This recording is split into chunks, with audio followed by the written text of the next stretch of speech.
Halo, selamat pagi Healthies. Jumpa lagi dengan saya Bidan Puspita Hanum. Nah, kemarin saya janji akan ngebahas beberapa hoax tentang vaksin. Kebetulan ada pertanyaan dari teman saya, kenapa sih harus vaksin? Toh ya kalau kena kan akan bentuk antibodi tuh. Ataupun kalau vaksin apa iya bisa menjamin 100% kalau kita nggak bakal kena penyakit lagi, penyakit COVID nih. Kita kan bahas tentang vaksin COVID. Oke guys, saya akan menjelaskan dengan analogi saja ya, biar gampang dimengerti. Sebelum dikasih analogi, saya ingin menjelaskan kalau di dalam tubuh kita itu ada yang namanya sel T.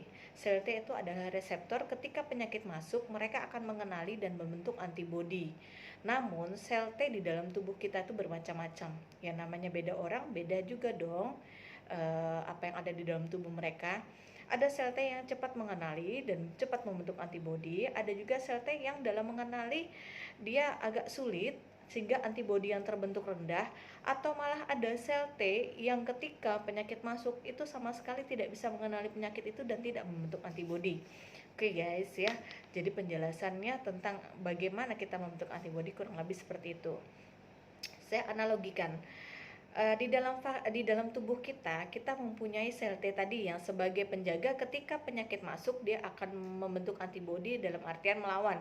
Namun sebelum divaksin, sel T dalam tubuh kita ini ibaratnya adalah Pak Hansip atau Pak Security lah ya, yang ketika penyakit masuk, kalau penyakitnya biasa-biasa saja seperti batuk pilek biasa ya kan, atau infeksi-infeksi ringan, dia akan membentuk antibodi. Jadi Pak Security ini kalau cuma yang datangnya maling cuma bawa sarung, kemungkinan besar Pak Hansip atau Pak Security ini akan menang melawan penjahat tadi ya, yang ibaratnya dia nggak punya senjata canggih. Tapi berbeda ketika yang datang itu adalah teroris yang dapat senjatanya sekian banyak gitu ya kan, canggih-canggih. Kira-kira security atau hansip yang ada di dalam tubuh kita bisa menang nggak? Ya mungkin saja bisa menang, namun biasanya kalaupun menang bisa babak belur atau komplikasinya berat. Nah itu analoginya. Jadi dalam tubuh kita ketika kena penyakit COVID ya, sebelum divaksin kita kena penyakit COVID, bisa jadi antibodi yang di dalam tubuh kita terbentuk, namun komplikasinya pun bisa terjadi. Jadi komplikasinya banyak ya. Kalau misalnya mau dibahas mungkin sequelnya lebih lama lagi, lebih panjang. Itu yang saya buat analogi. Namun ketika kita sudah diberikan vaksinasi, sel T dalam tubuh kita ini diberikan vaksin. Vaksin itu adalah virus yang dilemahkan atau virus yang sudah tidak diaktifkan, inactivated dalam artiannya.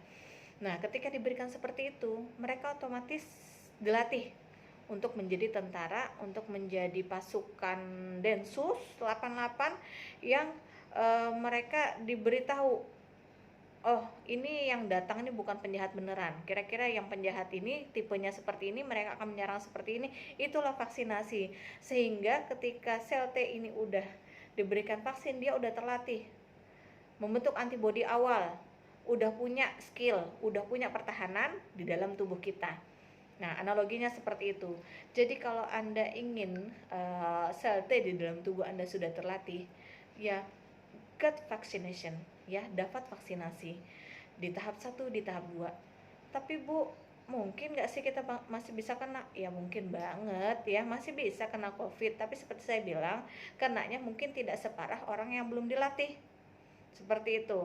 Kalaupun memang sel T di dalam tubuh Anda benar-benar tidak bisa mengenali vaksin ya tidak bisa mengenali vaksin, tapi ketika kita melakukannya secara serentak bersamaan, mendapat vaksinasi keseluruhan dengan efikasi 65%, tadi kita berharap terbentuknya kekebalan imunitas, herd immunity, kekebalan komunitas.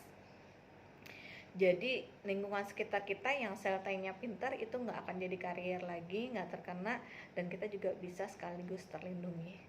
Oke, mungkin itu yang bisa saya terangkan ya tentang analogi secara simpelnya, dimana kita punya pertahanan dalam tubuh. Jangan ragu untuk vaksin ya. Uji klinis tahap 3 itu sudah dilakukan di Bandung oleh PT Bio Farma, dan sejauh ini kejadian ikutan pasca imunisasinya masih tergolong ringan.